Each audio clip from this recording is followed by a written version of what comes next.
हाँ जी बच्चों, नमस्कार, राधे राधे। आज हम रिलेटिव मोशन के बारे में पढ़ते हैं। तो एक जनरल सा कॉन्सेप्ट लेके चलते हैं कि भैया रिलेटिव पोजीशन से मतलब क्या है। तो बात को समझना बेटा कि पोजीशन हो, वेलोसिटी हो या एक्सेलरेशन हो, ये जो टर्म्स होती हैं हमेशा डिपेंड करती है कि आपका फ्रेम ऑफ रेफरेंस क्या है। तो एब्सोल्यूट पोजीशन, वेलोसिटी या एक्सेलरेशन होता ही नहीं है, ये हमेशा रिलेटिव टर्म्स होती हैं जो हमने पढ़ा हुआ है। अब एक सिचुएशन समझते हैं। जैसे मान लीजिए एक बंदा ग्राउंड पे खड़ा है रेस्ट पर, और ये हमने ग्राउंड लिया, ठीक है। और इसी प्लेन पर एक कार भी है और एक बाइक भी है, ठीक है। अभी हम सिर्फ पोजीशन की बात कर रहे हैं। तो समझिएगा, ये जो वेक्टर है ये किसकी पोजीशन को किसके रेस्पेक्ट में बता रहा है? ये कार की पोजीशन को मैन के रेस्पेक्ट में बता रहा है, या हम कह सकते हैं कार की पोजीशन को ग्राउंड के रेस्पेक्ट में। अगर एक वेक्टर हम ये खींचें तो ये वाला वेक्टर बाइक की पोजीशन को मैन के रेस्पेक्ट में, या फिर कहें बाइक की पोजीशन को ग्राउंड के रेस्पेक्ट में बता रहा है। तो बाइक जो है इस कार के रेस्पेक्ट में किस तरफ है, ठीक है। तो ये वाला जो वेक्टर हुआ, ठीक है, तो ये वाला वेक्टर बाइक की पोजीशन को कार के रेस्पेक्ट में बता रहा है, ठीक है। तो यहाँ पे हमें वेक्टर का बहुत ज़्यादा यूज़ लेना है। अब देखो, कुछ रटने की बात नहीं है बेटा। यहाँ पर हम triangle law of vector addition का यूज़ कर रहे हैं। ये वेक्टर और ये वेक्टर दोनों का ऑर्डर सेम है, और ये वेक्टर उनके रिजल्टेंट को बता रहा है। तो बस हम यही चीज़ यूज़ ले रहे हैं। तो position of bike with respect to man is sum of position of car with respect to man plus position of bike with respect to car, ठीक है। तो अपने पास में ये वेक्टर इन दो वेक्टर का सम है। तो position of bike with respect to man, that is position of car with respect to man plus position of bike with respect to car. हम इसको सीक्वेंस करके थोड़ा सा इजी वे में और आगे देखेंगे, लेकिन अभी और आगे समझते हैं। हमारे पास पोजीशन है तो हम वेलोसिटी भी देख सकते हैं। अभी देखो, हम इसके सीक्वेंस को अगर थोड़ा सा चेंज करके लिखें तो चीज़ थोड़ा सा आसान लगेगी।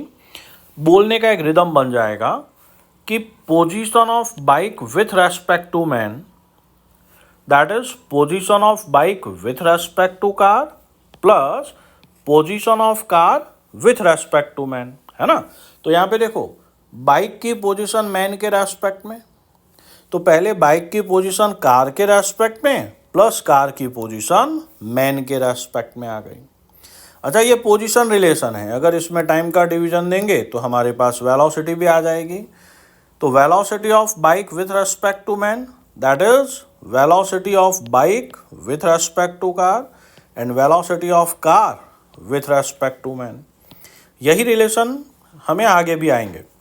अब देखो, मान लीजिए हमें बाइक की पोजीशन कार के लिए लेनी थी, तो हम इसको सब्जेक्ट बना दें, ये वाला पार्ट उस तरफ चला जाएगा।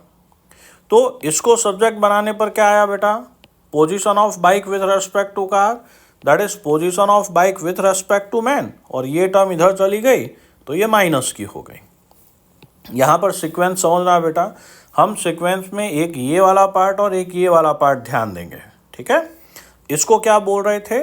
It is position of bike with respect to man, that is position of bike with respect to car plus position of car with respect to man. अब अगर आपको बाइक की पोजीशन कार के लिए निकालनी है तो बाइक की पोजीशन मैन के रेस्पेक्ट में माइनस कार की पोजीशन मैन के रेस्पेक्ट में। आप यहाँ पे इसको ग्राउंड भी कह सकते थे, ठीक है। तो position of bike with respect to car, that is position of bike with respect to ground minus position of car with respect to ground. Velocity of bike with respect to car किसके equal होगा? Velocity of bike with respect to ground minus velocity of car with respect to ground. Acceleration की बात करें तो acceleration of bike with respect to car क्या होगा बेटा? That is acceleration of bike with respect to ground minus acceleration of car with respect to ground. Okay, कुछ numericals की मदद से चीजों को समझते हैं, थोड़ा आसान रहेगा। इस सिनेरियो में t इक्वल टू 0 पर a और b x एक्सिस पर 15,0 और 24,0 पर हैं। ठीक है, तो अब position of A with respect to origin क्या आएगा बेटा? 15 आएगा। अच्छा, position of A with respect to origin हम यूं भी कह सकते हैं position of A minus position of origin if origin is shifted. Okay, अब position of B with respect to origin क्या होगा? ये, तो ये वाला vector that is 24 I cap. अब समझिए, मान लिए हमें position of B with respect to A निकालना है, तो ये हो गया position of B with respect to origin minus position of A with respect to origin. ठीक है, आप बी की पोजीशन ए के रेस्पेक्ट में देखना चाहते हो। अब मेरी बात समझें बेटा, बी की पोजीशन ए के रेस्पेक्ट में मतलब है ए की जगह पर खड़े होके बी को देखना। ठीक है, तो ए को क्या लग रहा है? बी उससे आगे है, मतलब पॉजिटिव डायरेक्शन में है। तो अब इसको समझें, position of B with respect to A, position of B with respect to origin minus position of A with respect to origin. तो इसकी जगह क्या आया? 24 I cap minus 15 I cap that is 9 I cap. अब हमारा अगला है that is position of A with respect to B. B की जगह पर खड़े होके ए की पोजीशन को देखना। तो बी वाले को क्या लगेगा कि ए नेगेटिव साइड में है, जबकि वास्तव में ए और बी दोनों पॉजिटिव पोजीशन पर हैं बेटा, लेकिन बी वाले को लग रहा है कि ए नेगेटिव साइड पर है। कैसे समझें? Position of A with respect to B का मतलब position of A with respect to origin minus position of B with respect to origin. तो ये हमारे पास में आ जाएगा माइनस 9 आई का। एक और एग्जांपल लेते हैं हम। इस डायग्राम में ए के पोजीशन कोऑर्डिनेट 3,4, बी के पोजीशन कोऑर्डिनेट 9,13 है। तो चलिए, what is position of A with respect to ground बताएं? It is 3 I cap plus 4 J cap. Position of B with respect to ground 9 I cap plus 13 J cap. Got it? मान लीजिए position of A with respect to B निकालना है, तो ये क्या होगा? Position of A with respect to ground minus position of B with respect to ground.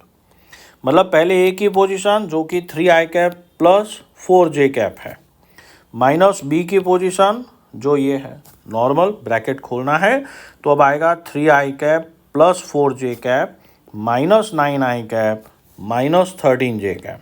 ठीक है, तो आई कैप और आई कैप वाले एक साथ, तो 3 माइनस 9, जे कैप वाले एक साथ 4 माइनस 13। तो फाइनल आंसर आपके आगे आई है। अब हम देखते हैं position of B with respect to A, मतलब अब बी को ए वाला देख रहा है, तो ये क्या होगा बेटा? Position of B with respect to ground minus position of A with respect to ground.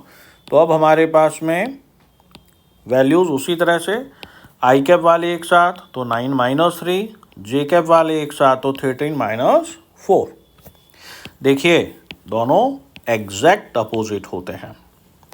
एक सवाल और समझते हैं भाई। ए की पोजीशन 4,9, बी की 10,6। फटाफट देख लेते हैं।